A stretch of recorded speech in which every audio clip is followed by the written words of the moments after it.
Bismillah, alhamdulillah, wassalatu wassalamu ala rasulillah wa ala alihi wa sahbihi wa man walah. Wa ashhadu an la ilaha illallah wahdahu la syarikalah wa ashhadu anna muhammadan abduhu wa rasuluh, amma ba'd. Alhamdulillah, pada kesempatan hari ini, hari Sabtu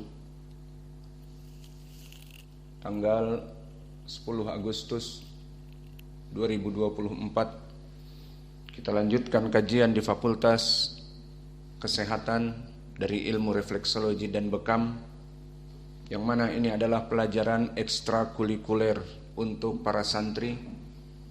Maka yang dulu pelajaran ekstrakurikuler untuk para santri adalah MMA, Mixing Martial Art.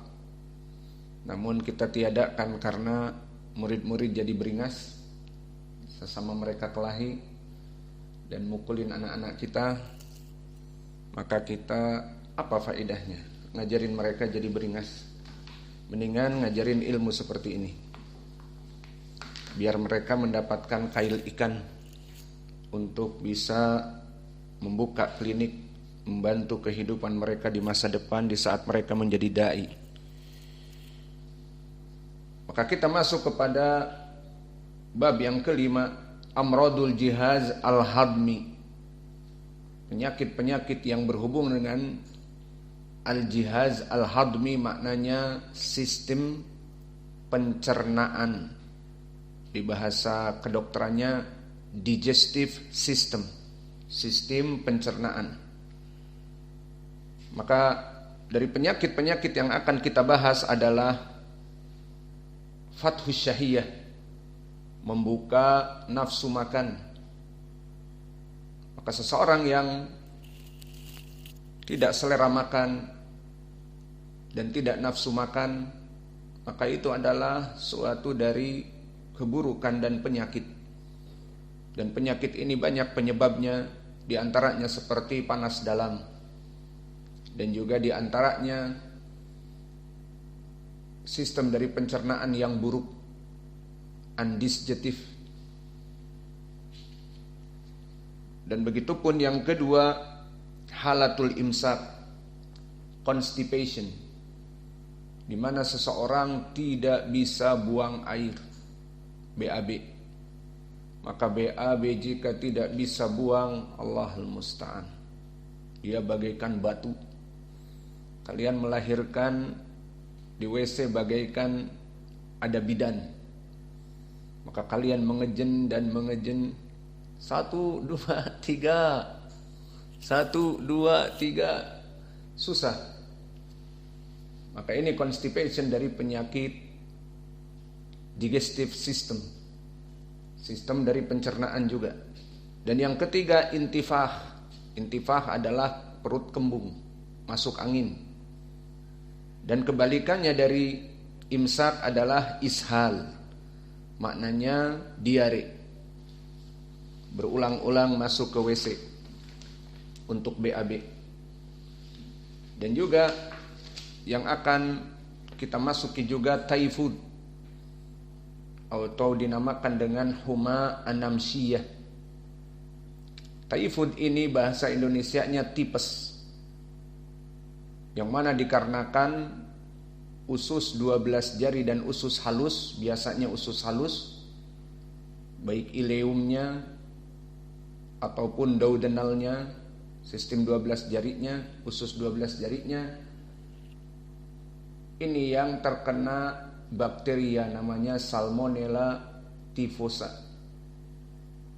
Dan bakteria ataupun virus ini akan menyebabkan infeksi di dalam usus halus.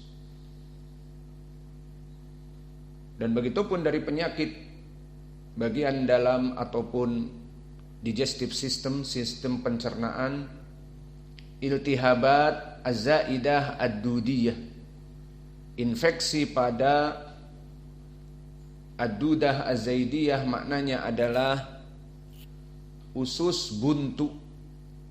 Maka usus buntu berada di kanan dari perut kita, yang mana dia adalah dari kolun ataupun dari usus besar yang merupakan tempat pembuangan kotoran tinja hasil dari proses penyerapan. Allah sengaja menjadikan usus buntu ini sengaja setiap orang ada. Maka banyak dari buku-buku kedokteran mengatakan kenapa Allah menciptakan dan sebagainya. Maka Allah yang menciptakan kita fi ahsani surah, dalam keadaan bentuk yang paling baik. Maka Allah menjadikannya dengan hikmah yang diketahui ataupun yang tidak diketahui oleh manusia. Seperti kenapa Allah menciptakan nyamuk.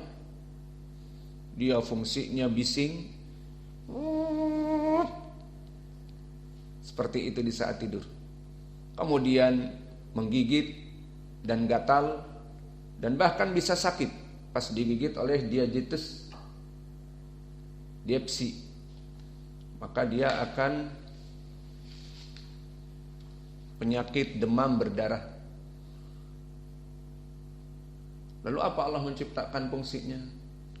Banyak pabrik Famukila, Baygon menjadi kaya karena menjual obat nyamuk. Itu hikmahnya, untuk jual beli dan sebagainya. Misalnya dari hikmah yang kita ketahui. Maka kenapa Allah menciptakan usus umbai cacing, 12 usus buntu, yang mana usus itu buntu, tidak ada jalan keluar, yang mana dia adalah sambungan dari usus kolun, usus besar, yang mana usus besar itu setelah selesai dari usus halus, dia masuk osteosekai ataupun katup antara usus halus dengan usus besar.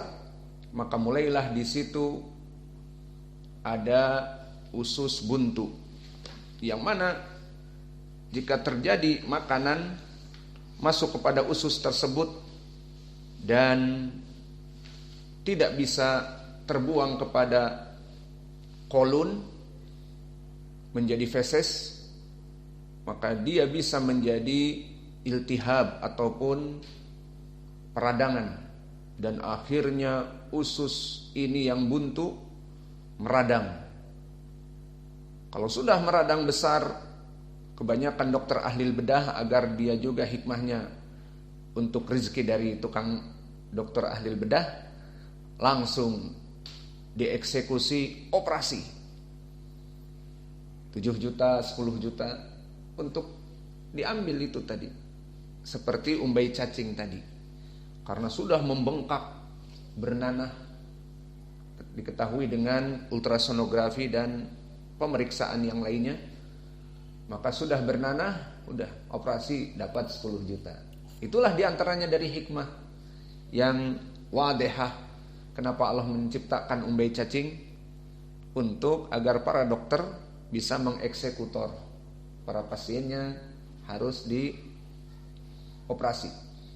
Maka di sini kita bisa mengobati dengan izin Allah, namun tentunya sebelum sampai kronis bernanah. Dan mereka akan mengatakan jika telah bernanah dan perut mulai besar karena bengkak, jika pecah nanah itu sudah keracunan. Nah, itu biasanya ditakuti seperti itu. Akhirnya operasi. Ada BPJS atau umum, biasanya seperti itu. Alhasil di sini bisa kita mengobati dari perkara-perkara yang belum menjadi gawat darurat. Dan begitupun al-fitak. Apa al-fitak? Hernia. Hernia itu kebanyakan di daerah perut, karena perut itu lapisan kulitnya tipis. Maka hernia ataupun fitak adalah keluar dari beberapa jaringan kulit keluar. Maka dia biasanya di perut keluar seperti ini. Dan juga al-maghas al-ma'di wal-ma'wi, dalam keadaan sakit mulas pada lambung dan pada usus. Dan juga su'ul hadam. Su'ul hadam adalah di mana sistem pencernaan kita dalam keadaan buruk. Makanan tidak dikunyah dengan baik, dan proses dari pencernaan dari lambung tidak menggiling dengan baik, sehingga akan masuk makanan-makanan yang belum sempurna untuk diproses absorption, penyerapan di usus halus, baik usus 12 jari ataupun duodenal ataupun ileum. Maka di situ dalam keadaan tidak sempurna. Dan undigested food maknanya su'ul hadm, makanan yang kurang baik pencernaannya, itu tidak bisa memberikan faidah yang besar dari makanan yang kita makan. Dan perasaannya bagaimana? Akan merasa kenyang, malas makan, dan makan yang kita makan tidak ada faidahnya untuk diambil protein, karbohidrat, dan makanan-makanan yang bermanfaat itu undigested food, maknanya su'ul hadm, buruknya dari pencernaan, tidak akan menyebabkan pencernaan dicerna dengan baik makanan tersebut. Dan dari penyakit yang bisa diobati dari penyakit dalam juga adalah sumnah al-badanah, obesitas, terlalu gemuk. Bagaimana seseorang diukur dia terlalu gemuk atau terlalu kurus? Yang satu bilangnya terlalu gemuk, kamu kayak drum, tidak terlihat mana pinggang, mana punggung, mana pantat, kayak drum. Satu lagi, kamu kayak tiang, bukan tiang listrik masih gede, tiang bendera 17 Agustus, lurus saja. Maka bagaimana cara mengetahui berat yang normal? Maka telah dirumuskan oleh tim kesehatan dari zaman Doeloi, saking Doeloi-nya pakai ejaan Doeloi. Maka cara mengetahuinya, berat badan kamu dikurangi 100. Tinggi badan kamu, dikurangi 100. Contohnya Usamah, berapa berat badan? Kok jadi fokus sama Usamah nih? Misalnya Usamah berat badannya berapa tinggi badan? Tinggi badannya berapa? Nggak tahu. Beratnya nggak tahu. Berapa? 70. Baik. Itu 70 menandakan normalnya dia tingginya 1,70 meter. Dan 1,70 meter, Hudzaifah yang lebih tinggi dari dia belum mencapai 170. Hudzaifah sekarang mungkin 165 lala, 168 dan sebagainya. Maka berapa tinggi badan dikurangi 100? Maka tinggi badannya Usamah ingin normal, berarti dia harus 170. Dan kita lihat Usamah mungkin tingginya hanya 150. Berarti dia normalnya harusnya 50. Paham? Al-an siapa lagi? Orang Batam, berapa berat badan? Tinggi badan? Ada yang gak tahu tinggi badan dan berat badan. Allahul musta'an. Al-muhim, jika seseorang tinggi badan 167, misalnya saya antara 166 dan 67, anggap aja lah, gak apa-apa ya naikin 167 misalnya. Maka berat badan saya harus dikurangi 100 berapa? 67. Dan alhamdulillah ditimbang badan kadang-kadang 68, kadang-kadang 69, gak sampai 70 misalnya. Itulah lumayan. Memang harusnya tingginya 167 ya 67. Paham ya?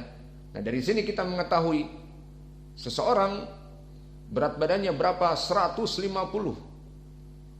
150 biasa, gak begitu berat. Yang penting tinggi. Jika dia tingginya 2,5 meter, seperti antum lihat 2,5 meter tiang masjid itu misalnya. Nah dia bilang, berapa berat badanmu?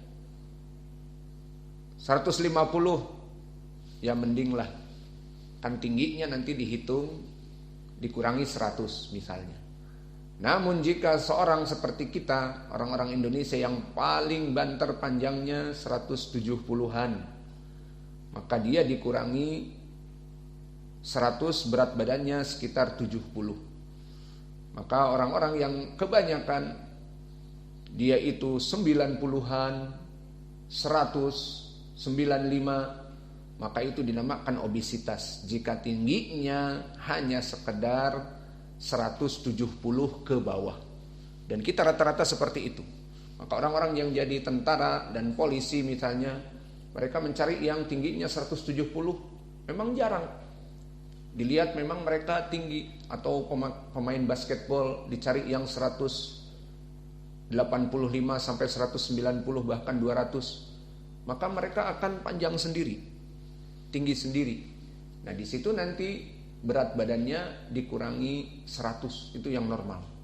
Sehingga kita anggap banting, setir semuanya, kita semuanya di sini 170 misalnya, kurang ke bawah. Maka bagaimana berat badan kita yang normal? 70. Jadi yang berat badannya 70 itulah normalnya. Tapi dengan syarat tingginya tadi berapa? 170. Sudah selesai.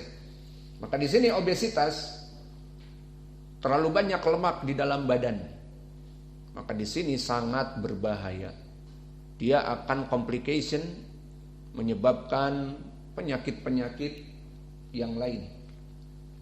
Penyakit 44, kurhatul mi'dah wal am'a. Makna kurhah adalah luka. Lebih parah daripada infeksi. Kalau infeksi radang, kalau kurhah sudah luka. Seperti infeksi radang itu, jika dibiarkan begitu saja, dia nanti akan lecet dan jadilah kurhah. Maka di sini sudah mulai masuk kepada luka. Kurhah adalah luka. Dan juga taqayyu, muntah-muntah dari penyakit. Dan juga kurhah al-ithna asyariyah, terjadi juga luka pada usus 12 jari. Ini dari penyakit juga. Dan al-hamudah. Al-hamudah adalah orang sekarang mengatakan penyakit mah. Dan penyakit mah ini masih dia ringan. Yang mana penyakit mah ini sudah mulai bermasalah, membuat orang tidak enak. Jika kosong perut, dia akan merasa mual dan juga nanti kepalanya pusing dan ingin muntah. Dan jika makan penuh pun seperti itu. Maka yang sedang-sedang saja. Taib, jangan terlalu banyak makan. Alhasil di sini yang dinamakan al-hamudah itu adalah hanya sekedar dia itu gejala dalam keadaan infeksi dari lambung. Dan lebih parah dari hal hamudah adalah tukak lambung. Dia kita katakan lebih parah karena memang tingkatannya lebih parah dan sebabnya sama. Apa itu? Cabai diantaranya. Maka cabai yang kita makan itu dia akan menipiskan lapisan pelindung di lambung. Dengan kerasnya cabai yang dimakan, apalagi pas sarapan, lontong sayur pedas. Kemudian makan siang pedas, makan malam pedas. Semuanya pedas. Itu akan mengikis lapisan dari dinding di lambung. Kemudian jika lapisan pelindung di lambung yang sudah semakin tipis dan bahkan hilang, di sebagian daerah hilang karena tadi kena panas dari bisbas ataupun dari cabai, maka titik-titik lambung yang tidak terlindung lagi ini, lambung itu dalam keadaan terus-menerus dijadikan alat untuk menghancurkan dari makanan yang keluar dari mulut kita. Setelah kita makan dimasukkan ke kerongkongan dan tenggorokan, maka masuk didorong ke lambung. Nah, di lambung di situ dilumatkan, dan tidak hanya dilumatkan, dia butuh kepada enzim. Di antaranya enzim yang datang dari pankreas dinamakan insulin, dan juga dari spleen, dari empedu yang menghancurkan lemak dan apa-apa yang daging yang kita makan yang digigit aja kuat kayak sendal. Nah, itu nanti dihancurkan di perut dengan tadi sistem dari keasaman. Nah, di sini yang jadi bahaya di saat penyakit mah itu maknanya baru peradangan, sudah mulai lebih tipis, dan bahkan beberapa titik dari lambung kita ini sudah tidak mempunyai dinding lagi. Di saat enzim masuk, jadilah tukak lambung. Apa maknanya tukak lambung? Justru enzim dan empedu yang bersifat asam dan keras ini, dia akan merusak dinding. Karena dinding tidak ada lagi, merusak lambung karena dinding tidak ada lagi pelindungnya. Inilah makna dari tukak lambung. Dan makna tukak lambung adalah penyakit yang lebih parah dari gastritis, dari hanya sekedar infeksi lambung, tapi bahkan dia mulai luka lambungnya. Dengan apa? Dengan enzim yang ada di dalam tubuh kita. Jadi kesimpulannya, tadinya normal, namun dikarenakan ada kekurangan dari tipisnya izaj, maka akhirnya karena semakin tipis dan jadilah tukak lambung. Si asam itu malah menyerang dari lambung. Adapun penyakit yang masih berhubungan dengan ini dinamakan GERD. Dan GERD itu adalah di saat tukak lambung, naiklah asam lambung ke tenggorokan, terutama di waktu tidur. Maka ini GERD akan membuat parah tenggorokan. Maka ini semuanya dari digestive system. Maka bagaimana cara memperbaikinya? Nanti ada prakteknya. Yang intinya, jauhilah dari sekarang cabai.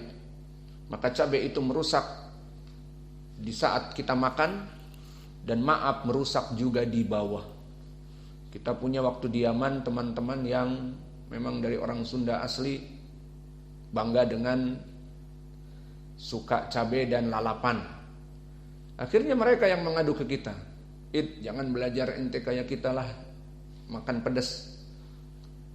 Bagus itu, gak usah makan pedas. Kenapa? Kita ini udah dari atas gastritis, dia mengakui punya mah dan sebagainya. Dan di bawah, wasir segede-gede. Kenapa? Karena cabai. Jadi please, sayangi lambung kalian dan sayangi bawah kalian. Wasir itu kebanyakan dari itu bagi pemakan cabai. Allahul musta'an.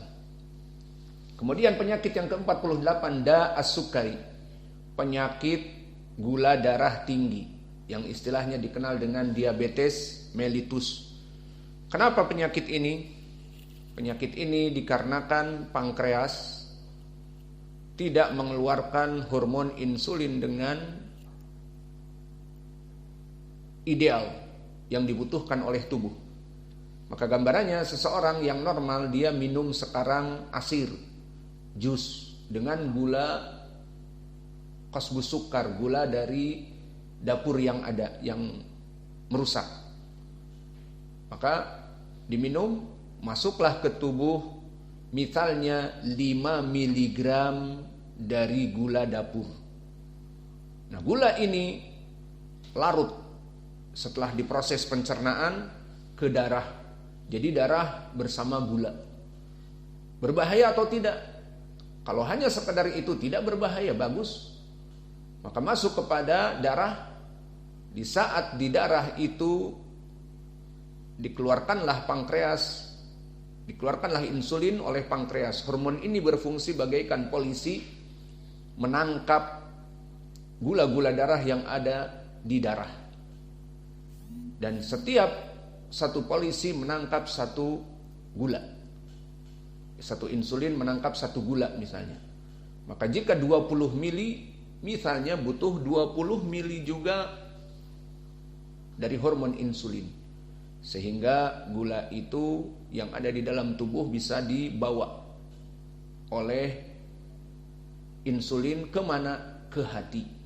Dijadikan glukogen, bahan untuk dibakar jadi energi.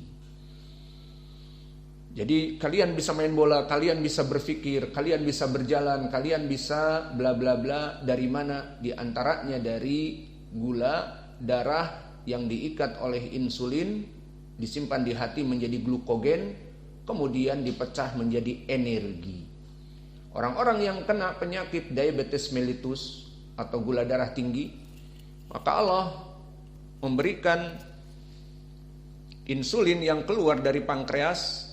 Pankreasnya tidak berfungsi dengan baik, sehingga yang dibutuhkan tadi kami misalkan 20 mili, maka hanya mengeluarkan 10 mili saja. Lalu kurang 10 mili, iya. Lalu bagaimana? Ya sudah, kurang 10 mili, berjalan-jalan dengan darah. Itu terus menerus keadaannya. Maka akhirnya makan siang, makan malam, besoknya makan lagi, terus bertambah. Dan insulin yang dikeluarkan oleh tubuh terus berkurang. Karena bisa pankreasnya tidak berfungsi dengan baik. Akhirnya naiklah tekanan dari gula. Nah, ini dia penyakit as-sukari di dalam kitab, atau istilah lain diabetes mellitus. Maka orang-orang diabetes mellitus sudah dia dinamakan kencing manis bahasa Indonesianya. Jika dia kencing maka diikuti oleh semut. Ada gula, ada semut. Al-muhim, jika kencingnya tidak dicebor, maka semut akan datang. Iya. Sudah dikumpulkan saja orang-orang penyakit gula kencing bareng, bikin pabrik gula. Allahul musta'an. Kemudian penyakit yang berikutnya iltihab al-kibd, peradangan pada hati, maka di sini dinamakan hepatitis, dan dia bertipe hepatitis A, hepatitis B, hepatitis C. Dan hati ini akan menjadi meradang dan menjadi rusak dan mematikan penyakit ini dari virus hepatitis yang merusak hati. Kemudian yang lainnya iltihab al-mirarah atau hal atau mirarah atau spleen, empedu, itu juga terjadi peradangan dan bisa terjadi pembatuan, pengkristalan. Dan juga dari penyakit yang berhubungan dengan digestive system, sistem pencernaan adalah disentri. Dan disentri ini bisa disebabkan oleh bakteria, terutama E. coli. Dan bakteria E. coli ini banyak disebarkan oleh cicak.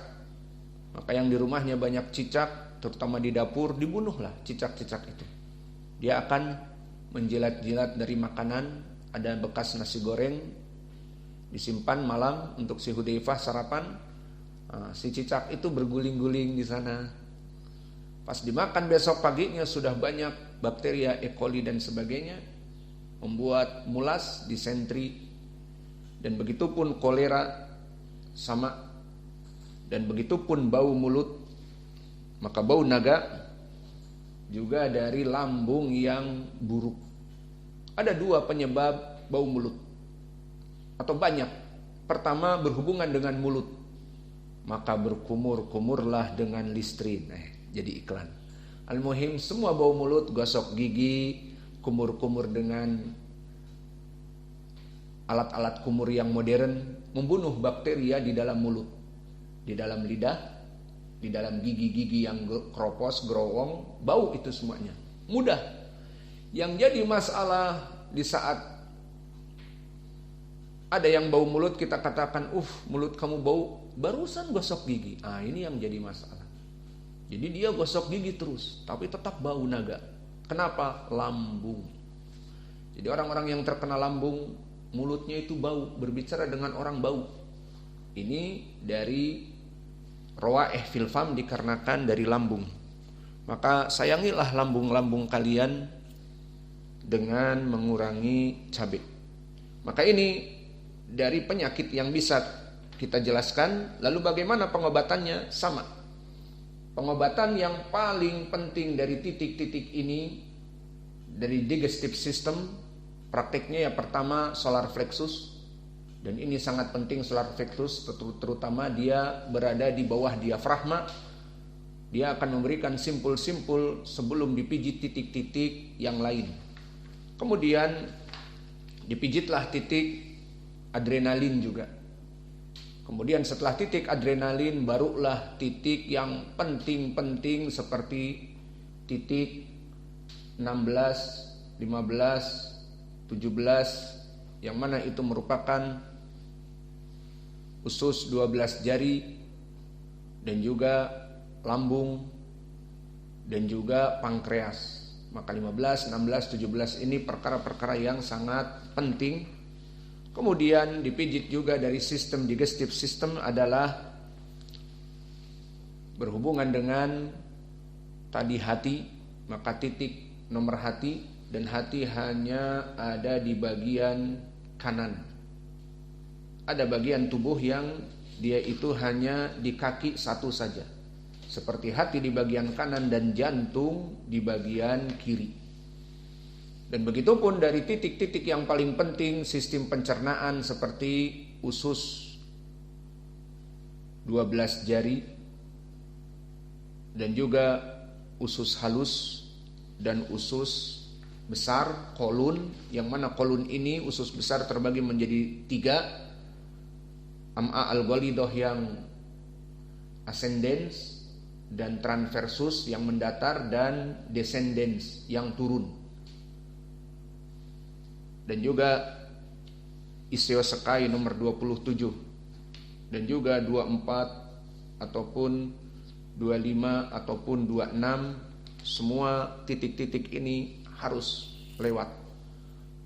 Kemudian setelah itu titik limfawi 39, 39A, 40, 41. Maka inilah titik-titik yang akan kita praktekkan sekarang. Maka dipersilahkan kepada ikhwah sekarang untuk menjulurkan kaki-kaki kalian agar dipijat. Maka kita cukupkan pelajaran kita di sini, dan insya Allah di pelajaran yang akan datang kita masuk kepada bab yang berikutnya, kemudian selesai. Kita selesai dari kitab ini, dan kalian bisa mengobati teman-teman kalian dan diri-diri kalian insya Allah. Maka teman-teman kita, jika mana si fulan kok tidak ikut sholat, sakit, nah, sekarang mudah bagi kita. Sakit apaan? Antum diagnosis sakit kepala, berarti pijat titik-titik kepala nomor 1, 2, 3, 4. Itu yang biasanya kalian rasakan, masalah sakit kepala atau kembung, karena kalian terlalu banyak makan cabai misalnya, kembung dan perut mulas. Ya sudah, sistem dari pencernaan dipijit. Nah, sekarang terlalu banyak main bola, sakit apa? Keseleo. Ya sudah, pijit titik-titik yang berhubungan dengan al-mafasil, keseleo. Maka kurangi juga main bola. Jadi keseleo ataupun menendang yang harusnya bola yang ditendang kaki temannya, maka bengkak, itu pun bisa dipijat. Jadi semua yang telah kita berikan silahkan dipraktekkan. Kurang nafsu makan atau di pelajaran menguap terus, bengong, ada lalat dimakan dan seterusnya. Tapi setelah selesai pelajaran, wah, paling lincah sendiri. Maka itu pun dipijit titik-titik dari kelenjar hipofisis ataupun kelenjar pituitari dan yang lainnya. Dan diberikan juga titik-titik seperti adrenalin agar dia semangat. Maka inilah yang bisa kita berikan. Wa naktafi ila huna wa jazakumullahu khaira. Terus ada penyakit satu lagi, apa? Penyakit mencuri. Nah, di mana pijatnya? Hah? Suka mencuri, suka ngutil, suka ngambil pulpen orang yang murah-murah. Tiba-tiba pulpen orang hilang. Tiba-tiba tip X yang baru hilang. Ah, ini penyakitnya apa yang dipijit? Hah? Silahkan dijawab, Abdurrahman. Apa?